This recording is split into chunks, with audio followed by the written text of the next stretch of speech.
Welcome to Magical Movies. Today I will show you a mystery, drama, thriller film from 2018 titled Searching. Spoilers ahead. Watch out and take care. David Kim creates a new user account for his daughter Margaret and takes a picture with her and his wife, Pam, as Margaret is growing up.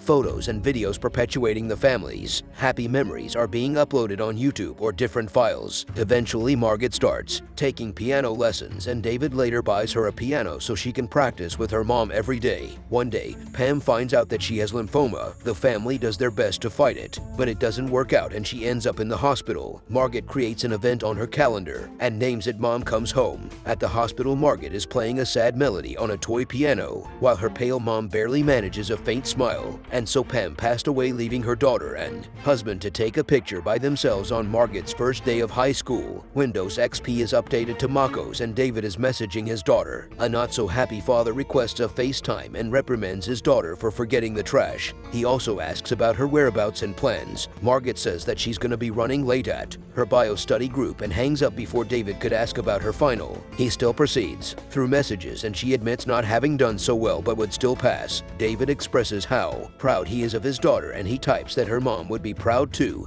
but deletes the last part. David is browsing the news while listening to some relaxing music when he gets a video call from his brother, Peter. David joins the call and he's welcomed with a cooking pot POV. His brother is trying to make a recipe that was Pam's specialty kimchi gumbo. David says that he will look for the recipe, but he was sure that there was no pot in it, referring to his stash that he has left on the counter near the other ingredients. Peter puts the jar of oregano away, and when David inquires about his use, he quickly changes the subject. While David is browsing Pam's files looking for the recipe, Peter asks him about Margaret and how their father-daughter relationship is going. Just as the podmaster was about to dig up further personal questions, his doorbell rang, and so he had to remind David of sending the recipe ASAP before ending the call. While looking for the recipe, Peter comes across a video of Pam making kimchi gumbo with young Margaret. Resurfacing feelings of grief and sadness make David hide the video from his search results. While sleeping, David misses 3 calls from Margaret. When he wakes up the next day, he tries to reach his daughter via FaceTime, phone calls, and text, but to no avail. By 3 p.m. there is still no response from Margaret, and after his work meeting,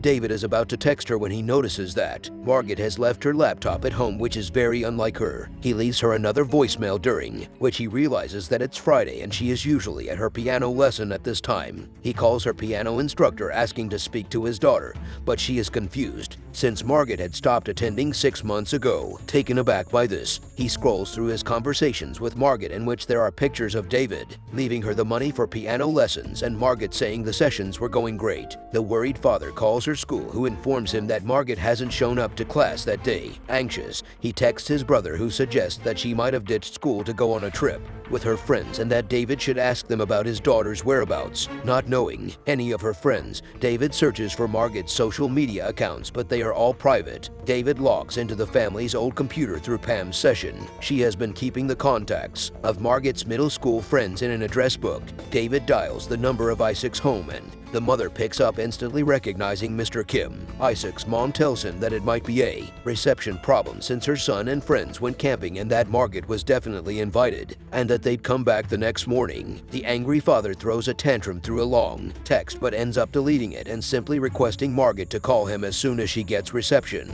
The next morning, Isaac calls David and says that Margaret never showed up to the trip and didn't respond when he tried to reach her before taking off, and that was the last red flag David needed to file a report for his missing daughter. Soon after, Detective Rosemary Vick gets in touch with David, saying she was assigned to his daughter's case. She sympathizes with him, being a parent herself, and asks him to give her a better insight into how the events unfolded. While the detective is doing a recap of Margaret's disappearance timeline, David is Googling Detective Rosemary Vick and he opens 3 different links.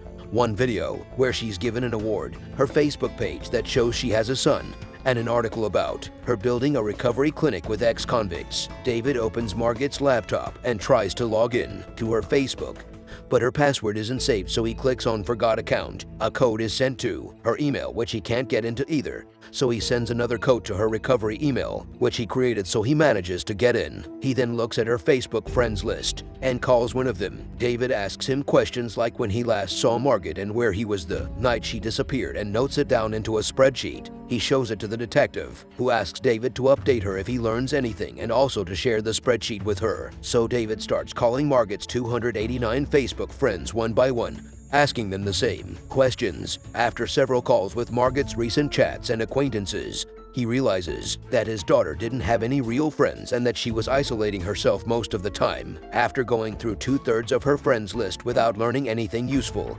David voices his frustrations to Peter, who suggests taking a look at her offline friends and activities. David looks through her school files and contacts Abigail, the girl who hosted the study group, at her house that night. She says that it ended by 9 p.m. and Margaret had left by that time. She also enforces the fact that Margaret was a loner and used Tumblr a lot. Just as he is checking it, he receives an email from the detective who shares traffic footage of Margaret filling up her gas and exiting town. He notes down the place on Google Maps. David checks Margaret's bank account and he notices that she has been depositing the piano lesson money there. 6 days prior, she made $2,500 payment to a deleted user via Venmo. He checks her Instagram account and notices a user called Derek Ellis constantly posting inappropriate comments on his daughter's pictures. He looks up his number and asks him about his whereabouts the night Margaret went missing. He tries to dodge the question, but when David threatens to get the police involved, he admits that he was at a Bieber concert. Detective Vic sends David an email containing a fake ID, saying that Margaret met up with the forger around the same time she withdrew the money. The detective spoke to security at Venmo and apparently she sent the $2,500 to herself so it can't be traced, and suggests that Margaret probably ran away. David refuses to accept that possibility and continues his own investigation. He goes through Margaret's most visited websites and finds a streaming website called Ucast. Not knowing how the site exactly works, he clicks on Cast Now and ends up starting a live stream. As soon as he does, a user called Fish and Chips joins the cast and leaves seconds later. David ends the stream and starts looking through Margaret's saved live streams. Margaret had few watchers, but her regular was Fish and Chips, who initially asked her favorite Pokemon, to which she responded with Uxie, because it can wipe memories. They talked almost every day, and Fish and Chips once opened up about her struggles with money to pay her mom's hospital bills as she has a bad tumor. Afterward, David has a call with Detective Vic, who denies any of the Ucast members having a connection with Margaret's disappearance. Even Fish and Chips had an alibi, confirmed by her diner manager and CCTV footage. Just before shutting down Margaret's computer, David notices a picture of a lake. He goes on her Tumblr and sees another picture of the same lake. He finds it on Google Maps and realizes where she was going that night. He rushes to the lake and calls the detective, but she's asleep because it's 4 a.m. A bit later, she calls him back and David shows her Margaret's Pokemon keychain he found by the lake. The following morning, Margaret's case is all over the news. Her car was retrieved from the lake, but Margaret wasn't in it. People are volunteering to search for Margaret in the forest since there's a lot of ground to cover. The search gets halted due to heavy rain, and the internet is flooded with articles and videos about Margaret from people blaming her father for negligence to her classmates pretending they were best friends for clout. Frustrated by Derek's Facebook post, David goes to meet him and beats him up. This causes Vic to cut him off from the investigation. David comes across a subreddit dedicated to the case where a bunch of Reddit detectives share their theories. He finds pictures from the car and he notices a Finns hockey hoodie in the front seat. This leads David through Margaret's chats with his brother. To his surprise, Peter and his nephew were secretly meeting on several nights, and he finds some highly suspicious messages. He starts writing an email to Vic, but changes his mind. Instead, he goes to his brother's house and plants cameras. He then starts asking Peter about Margaret, what kind of relationship they had and how often they would meet. Disturbed, Peter replies that it was a normal uncle-nephew relationship and that they didn't meet often. He shrugged off further questions as he went back to finish making the tea. David doesn't stop and starts reading their text out loud. Peter replies that he can explain, but David doesn't listen and starts beating his brother up, accusing him of the unspeakable. He doesn't stop until Peter shouts that they were smoking pot and nothing near the assumption his brother was making. David ignores a call from Vic and listens to what Peter has to say. Margaret was suffering. She needed to talk about her mother, which David never did. And that's why she stopped piano lessons, because it reminded her of Pam and she still didn't have closure concerning her loss. David realizes how little he knew about his daughter and drops to the couch sighing. He ends up picking up the detective's call that brings him to the ground crying. Randy Cardoff,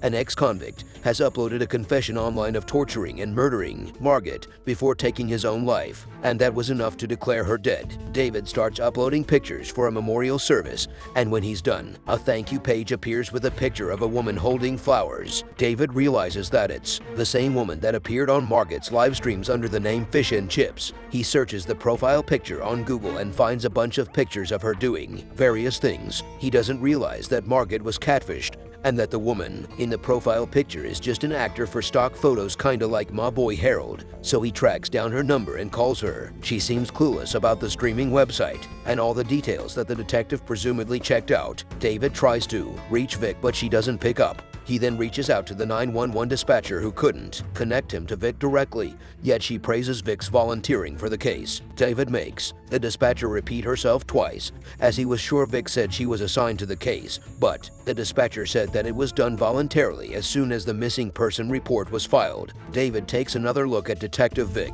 opening the same news page he did initially. He notices that one of the ex-convicts next to her is Randy Cardoff, so he asks to be connected to the deputy sheriff. Next thing we see on the memorial stream is David staring down Vic as she gets arrested. When being interrogated, she explains that 6 months ago her son found Margaret on the streaming website. He had liked her since grade school, so he made up a new identity and started talking to her. They were friends and talked a lot until Margaret found his Venmo account and sent him $2,500 for his mother's made-up hospital bills. He had to come clean, but didn't want to do it in public, so he followed her that night to the lake. As she was getting high, he got in her car and she panicked before he could explain himself. She tried to run and he accidentally pushed her off a cliff. Vic assumed that Margaret was dead because the cliff was narrow, jagged, and at least 50 feet to the rock bottom, and she couldn't hear a sound. So she took lead of the investigation, convinced David that Margaret ran away, and told the law enforcement team that the zone her body was in was already cleared. She still needed a confession, so she drugged the ex-con, ordered him to read a script, and shot him afterwards. Now, knowing her location,